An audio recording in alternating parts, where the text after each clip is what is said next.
विदुर जी महाराज जब तीर्थ यात्रा करके वापस हस्तिनापुर आए, तब तक संपूर्ण महाभारत युद्ध में कौरव वंश का विनाश, महाराज युधिष्ठिर का चक्रवर्ती सम्राट पद पर विराजमान होना, यह सब हो चुका था। आदर्श महाराज युधिष्ठिर जी बहुत जैसे प्राण आ गए हों ऐसे पूरा परिकर मिला। फिर अंदर महल में गए तो देखा धृतराष्ट्र जी को, तो एकांत की मांग की, कोई हमारे पास नहीं रहे। फिर धृतराष्ट्र जी से कहा, तुम्हें शर्म नहीं आती? तुम श्वान की तरह जीवन व्यतीत कर रहे हो, अभी तुम्हें वैराग्य नहीं हुआ? बड़े कठोर वचन, ये कटु वचन क्या होते हैं? जाकर वैराग्य प्रज्वलित करते हैं। श्वान जैसा, जैसे टुकड़ा दे दो बस पड़ा रहता है। जिनको तुमने बचपन से नष्ट करने की कोशिश की, उन्हीं पांडवों के दिए हुए टुकड़े से पेट पालकर अब कौन सा जीवन व्यतीत करना चाहते हो? उठो, अभी चलो हमारे साथ। महाराज धृतराष्ट्र भगवान की कृपा पात्र है, भगवान व्यासदेव जी द्वारा प्रकट है, कोई अज्ञानी नहीं है। युद्ध के पहले भगवान ने अक्रूर जी को भेजा था समझाने के लिए, जाओ धृतराष्ट्र को। तो धृतराष्ट्र को समझाया तो धृतराष्ट्र जी ने क्या उत्तर दिया था? बड़े ज्ञानी महात्मा धृतराष्ट्र जी, कोई साधारण नहीं है, वो लीला पात्र है। उन्होंने कहा, अक्रूर जी तुम बातें जितनी कह रहे हो सब मुझे पता है, मुझे ज्ञात है, मैं जान रहा हूं, पर मेरे हृदय में चमक कर अंतर ध्यान हो जाती, इसका मतलब श्री कृष्ण कुछ करवाना चाहते हैं।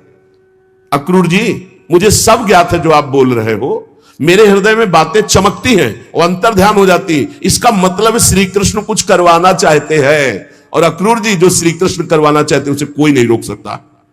महात्मा है धृतराष्ट्र जी। एकांत में हिमालय की भूमि पर एक पर्णकुटी बनाई और योगाभ्यास कराए। साक्षात मूर्तिमान धर्म है विदुर जी। इधर जब महल में प्रणाम करने के लिए महाराज युधिष्ठिर आए तो देखा ना तो धृतराष्ट्र है, न गांधारी, न विदुर जी। तो बहुत चिंतित, बहुत शोकित, शायद मेरे द्वारा कोई त्रुटि हो गई हो मेरे सेवा में, तो शंका करके वो चले गए हों। इतने में देवर्षि नारद जी आए और उन्होंने कहा, आपको चिंता करने की जरूरत नहीं है, आज के 5वें दिन महाराज धृतराष्ट्र का शरीर भस्म हो जाएगा।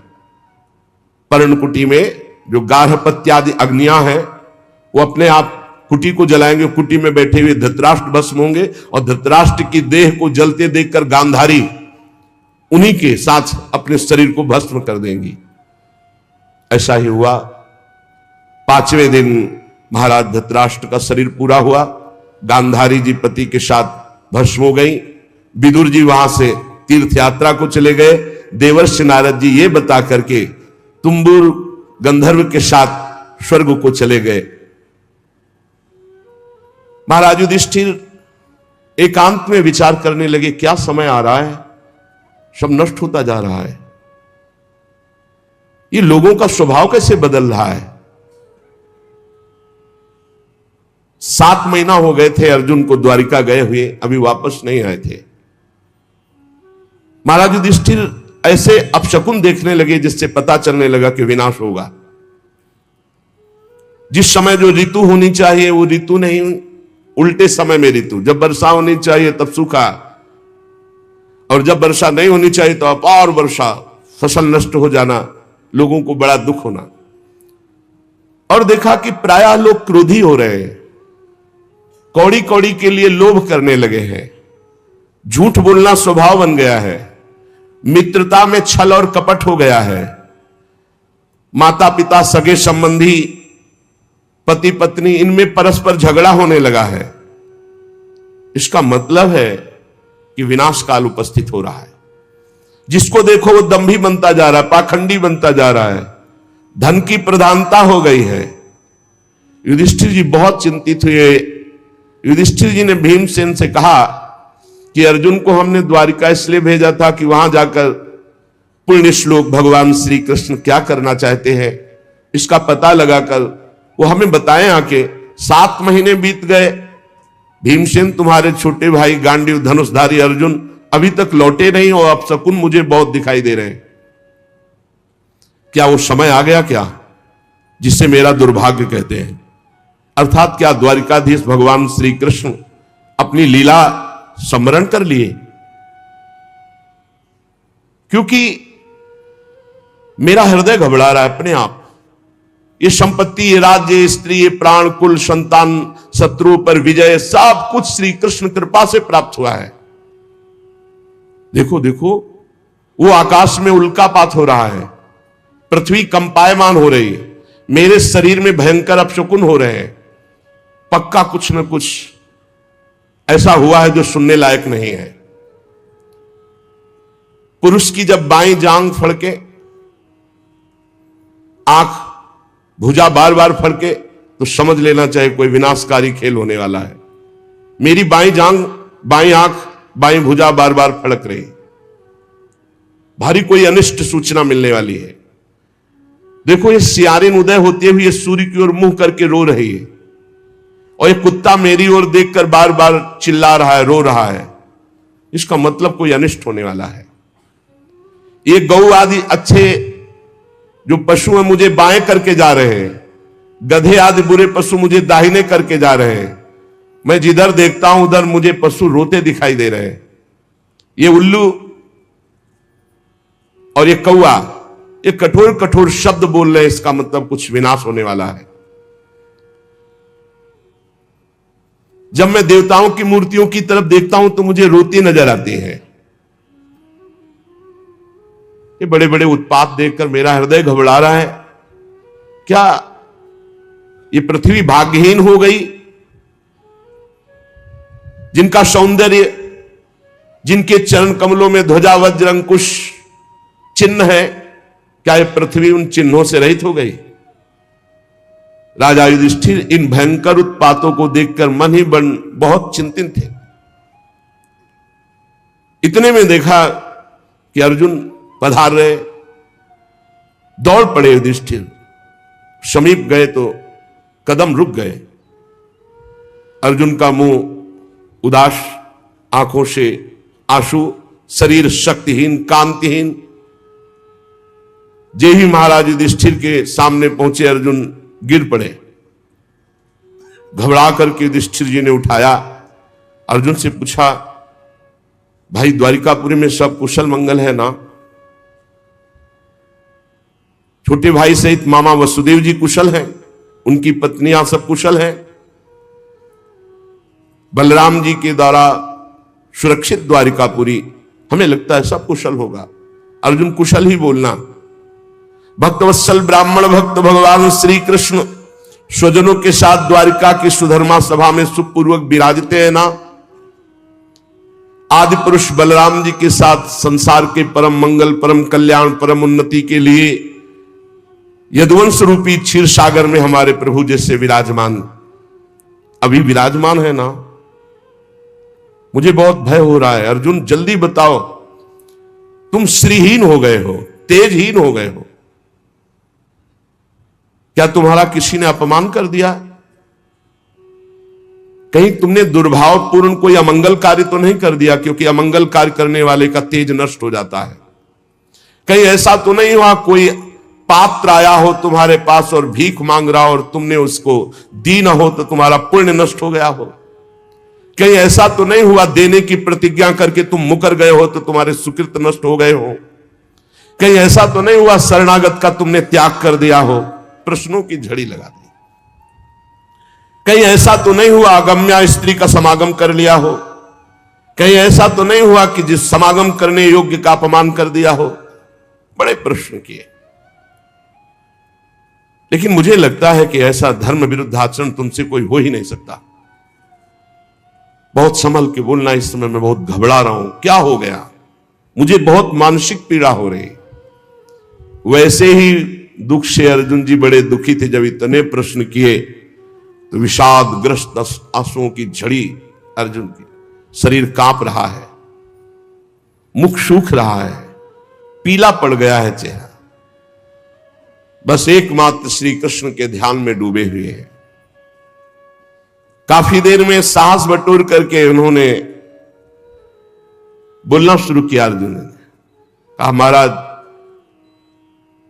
मेरी आंखों से वो ओझल हो चुके हैं, जो हमारे प्राण, हमारे जीवन, हमारे सखा, जो प्रेमवश रथ हाँकना, टहलना, दूत बनना, मित्रता का, अभिन्न हृदयता का व्यवहार करना, महाराज मैं लुट गया।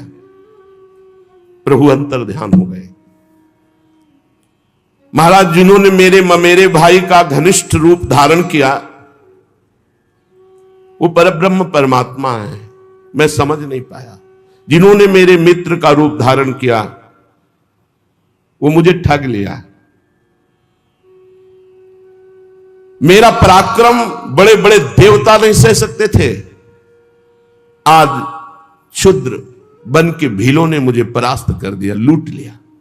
क्योंकि मेरा बल तो अंतर ध्यान हो गया ना। जैसे शरीर प्राणों से रहित मृतक कहलाता है महाराज, आज मैं वैसा हो चुका हूं। मेरे प्राण श्री कृष्ण अंतर ध्यान हो चुके हैं। मैंने उन्हीं के आश्रय से महाराज द्रुपद के घर में आए हुए कामोन्मत्त राजाओं का तेज अपहरण करके द्रौपदी को स्वयंवर में जीता। मैंने उन्हीं के आश्रय से गांडीव धनुष पर बाण चढ़ाकर मत्स्यवेद किया। भगवान की दिव्य शक्ति हर समय अर्जुन के साथ रहती थी। ये आज वही गांडीव हमारे हाथ में है, लेकिन मैं भीलों से नहीं जीत पाया। मैं लौट के आ रहा था भगवान के निज जनों को लेकर, लेकिन मेरे में सामर्थ्य नहीं रही, क्योंकि मेरे श्री कृष्ण अंतर है। वही गांडीव, वही भुजाएं जिसके बल से खांडोवन को, इंद्र को भी रोक करके अग्नि को तृप्त किया। उसी से मैदानों की रक्षा की जो आपकी सभा में जल में थल, थल में जल का भ्रम करने वाली दिव्य सभा तैयार की थी। 10,000 हाथियों का बल रखने वाले जरासंध को ऐसे तिनके की तरह चिरवा दिया उन्हीं श्री कृष्ण ने भीम से। 20,000 राजाओं को मुक्त किया जो भैरव यज्ञ में बलि देने के लिए बंदी बनाए हुए था। महाराज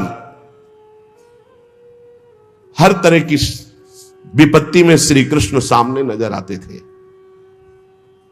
चाहे वो द्रौपदी को वस्त्रहीन करने के लिए कौरवों की सभा हो,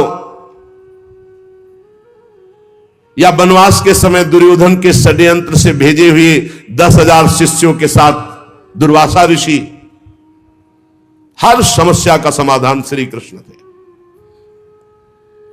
ये कई बार सुना चुके हैं दुर्वासा ऋषि का प्रसंग। बड़ा कठिन है किसी महापुरुष को प्रसन्न कर लेना, लेकिन जिनका भगवान से अनुराग नहीं वो लाभ नहीं ले पाते। 4 महीने दुर्वासा जी की बड़ी सेवा की दुर्योधन ने। दुर्वासा जी ने कहा वरदान मांगो, चातुर्मास भर तुमने सेवा की, क्या चाहते हो? दुर्योधन ने यह विचार किया कि पांडवों का जड़ से नाश हो जाए, बढ़िया अवसर है। तो उनका ब्राह्मण हमारे ज्येष्ठ भ्राता महाराज युधिष्ठिर वनवास में है, आप 10,000 शिष्यों के साथ जाएं और उनका आतिथ्य स्वीकार करें। तब जब द्रौपदी जी बटलोई में प्रसाद पाले, द्रौपदी पालिए फिर वहां कुछ नहीं। सिद्ध सूर्यदेव के द्वारा दी हुई बटलोई थी। तथास्तु कहकर दुर्वासा जी ठीक उसी समय पहुंचे जब द्रौपदी जी प्रसाद पाके बटलोई मार्जन करके रख दिया। शिष्य मंडली 10,000 आगे दुर्वासा जी। जी महाराज धर्मराज जी के समीप पहुंचे, साष्टांग दंडवत किया। महाराज आगे, आज तो हमारे अहोभाग्य, आप कृपा करके दर्शन दिए।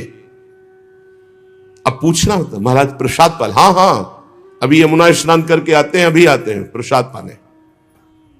10,000 शिष्य सहित यमुना जी स्नान करने गए। महाराज युधिष्ठिर द्रौपदी के पास गए और द्रौपदी जी से पूछा प्रसाद पा लिया?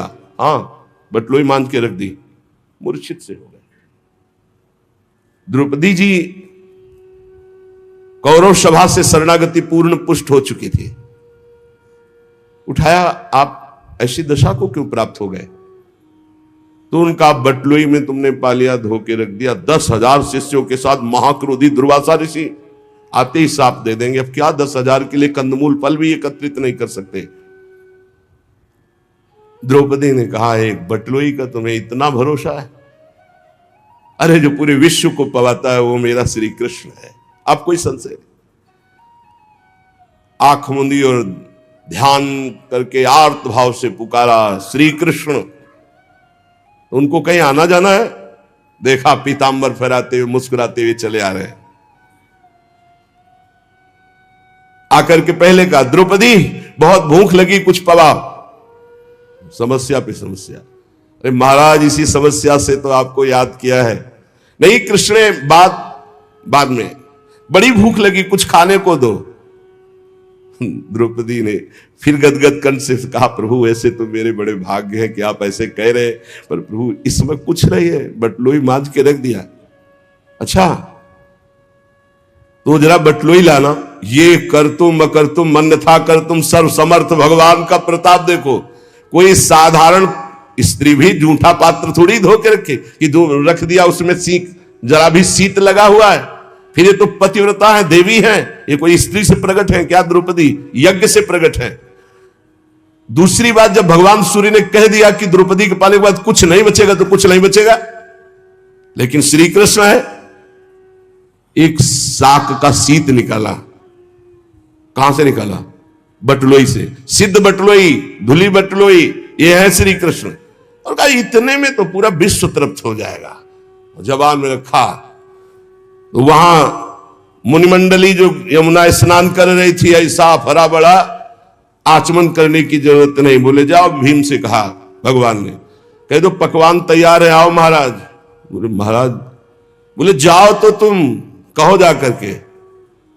जो ही भीमसेन गए तो वहां सब दुर्वासा जी से कहा, महाराज रसोइये ने ऐसे सुंदर व्यंजन बनाए, आप पधारे। तो उनका देखो आचमन करने की जगह नहीं। वैसे तो अगर 2 मिनट लेट हो जाते तो हम सब भाग जाते यहां से, क्योंकि किसी के सामर्थ्य नहीं है। शिष्यों ने कहा, गुरुजी आदेश मत कर देना, आचमन करने की जगह नहीं।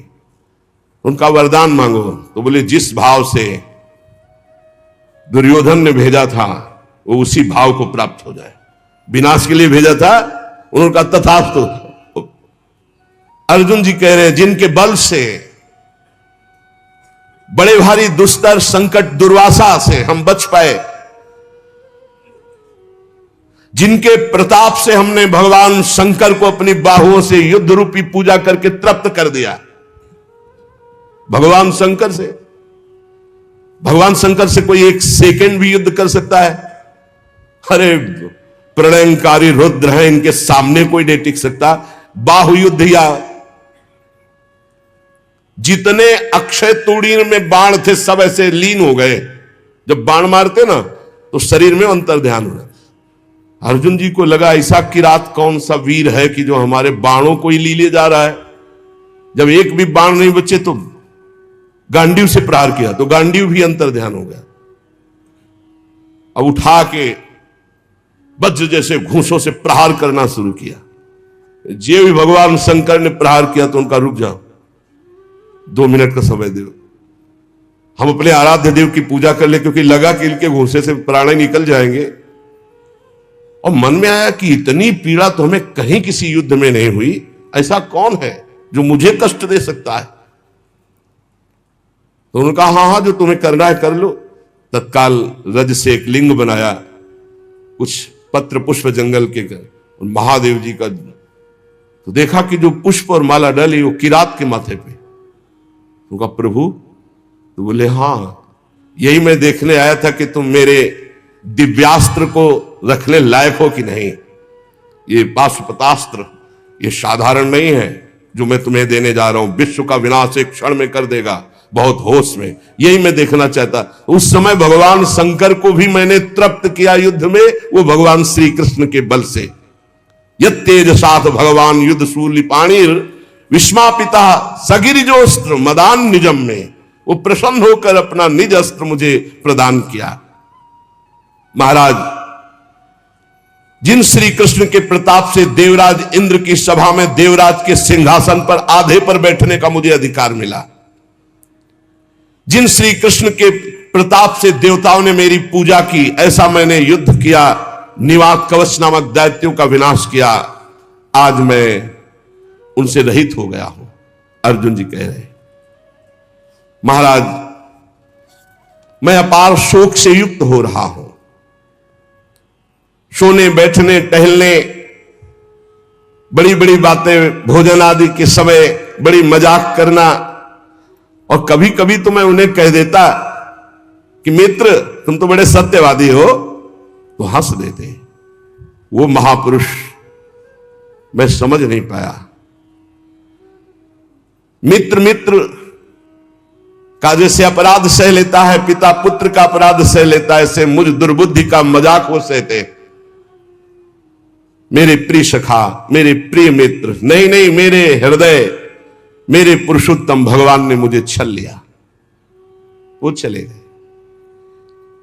मैं उनके निज जनों को द्वारिका से साथ ला रहा था, मार्ग में दुष्ट भीलों ने मुझे एक अबला की तरह हरा दिया। मेरे में कोई बल नहीं, वही गांडी, वही बाण, वही अर्जुन, कुछ नहीं कर पाया, लूट ले गए संपत्ति।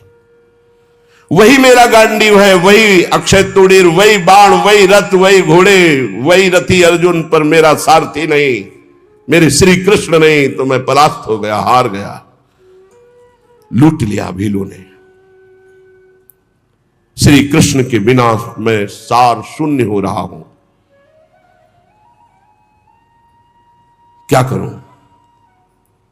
तुमने जितने ये सुहृद संबंधियों की बात पूछी, सब नष्ट हो चुके हैं।